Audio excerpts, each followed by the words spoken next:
Welcome to This Explainer. Let's just dive right in with a story, okay? The absolute most impressive job candidate I ever interviewed was a complete fraud. And honestly, the scary part, I almost hired the guy. He had two top-tier MBAs, a solid decade of experience at a major consultancy, and he walked into the room just fast, charming, and so incredibly fluent that everyone in the room visibly relaxed within 30 seconds. I'm sitting there listening to him riff on strategy and market positioning, and I'm literally drafting his offer letter in my head. But then my colleague dropped this deliberate, logical poison pill of question right in his lap. She asked, since the goal is for our subscription product to lose customers in the first 30 days, what's the onboarding strategy you'd recommend? Now look closely at the trap embedded right in the middle of that sentence. We obviously do not want to lose customers in the first 30 days. Literally nobody wants that. She handed him this deeply flawed premise, all wrapped up in shiny industry speak, just to see exactly how he'd react. And you know what? He didn't blink. Not even for a microsecond. He swallowed that poison pill whole and launched into this beautifully structured, spectacularly delivered answer all about retention curves, cohort analysis, and leveraging synergy. It was incredibly fluent, and it was complete and utter nonsense. Spoiler alert, he didn't get the job. But get this, the candidate right after him got asked the exact same question. She paused for almost 7 seconds. I mean, long enough that it felt genuinely uncomfortable in the room. And then she slowly said, "Hold on. Why would we want that?" That uncomfortable 7-second pause proved she was actually thinking. And let me tell you, that pause was worth a $300,000 salary. Section 1. Wired for the con, the psychology of fake competence. So why do we almost always fall for confident talkers who sound right over people who are actually right? Well, it all comes down to the cognitive science of how our brains process information. It's driven by this thing called the Fluency Heuristic. This is a super well-documented quirk in human cognition. It basically says that information that's easier to process is judged by our brains to be more truthful.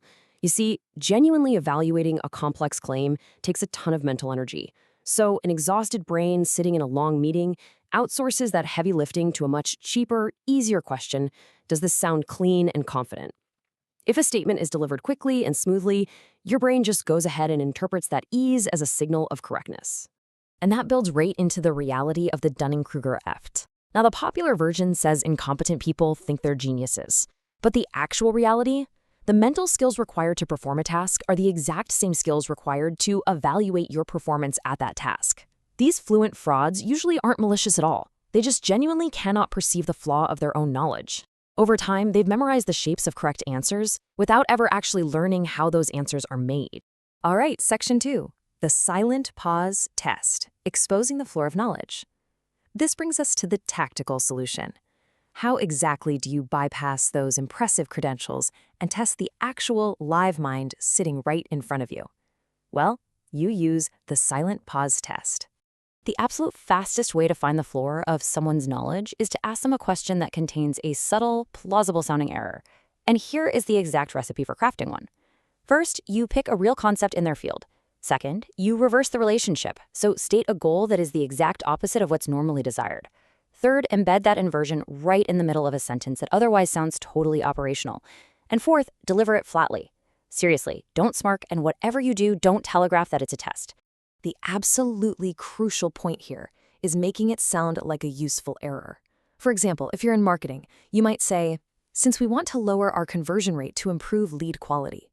Now, to an amateur or a script runner, this sounds like a totally normal professional sentence because it's packed with familiar keywords. But to a true expert, someone who really understands the underlying mechanics, a phrase like "lower our conversion rate" is like fingernails on a chalkboard. It directly tests their internal model of reality. Section 3. The divergence, deflection versus calibration. Once you drop that flawed premise question into the conversation, the next 30 seconds are going to tell you everything you need to know, because the behavioral paths are about to completely split. The first path is the script runner's deflection.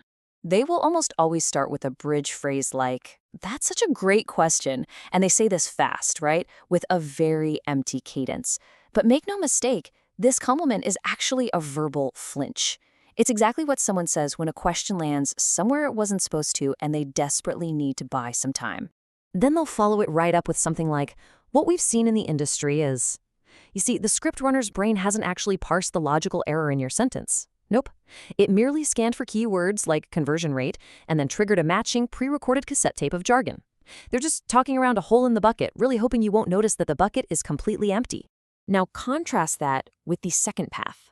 The drastic juxtaposition between these two reactions is immediate.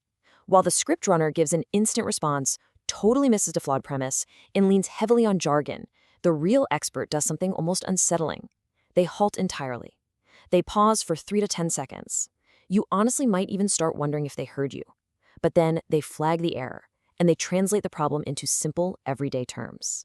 And this, right here, is the core distinction.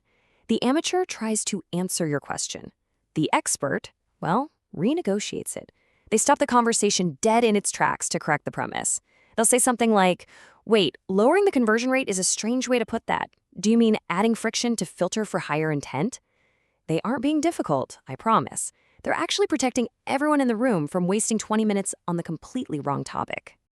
Moving on to Section 4, the blueprint, 4 signals of real expertise. So, beyond just this one specific test, how do we spot genuine competence out in the wild? Well, there are universal signals you can spot across literally any industry, whether you're dealing with a software engineer, a financial advisor, or even getting a medical second opinion.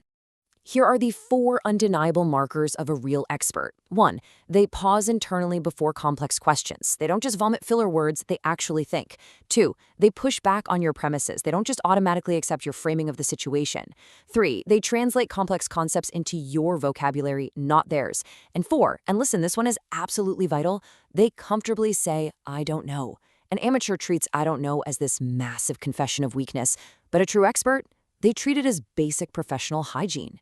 All right, Section 5, the mirror test, a small warning about yourself. Now, we really need to turn this framework directly onto ourselves. Why? Because the default mode of the modern professional, and yeah, that perhaps includes even you and me, is dangerously high fluency and low precision. So try this self-audit. Right after your next meeting, look back at your 3 most confident statements. Ask yourself, did you actually know the underlying mechanics of what you were talking about? Or were you just running a script? Were you just repeating the general consensus?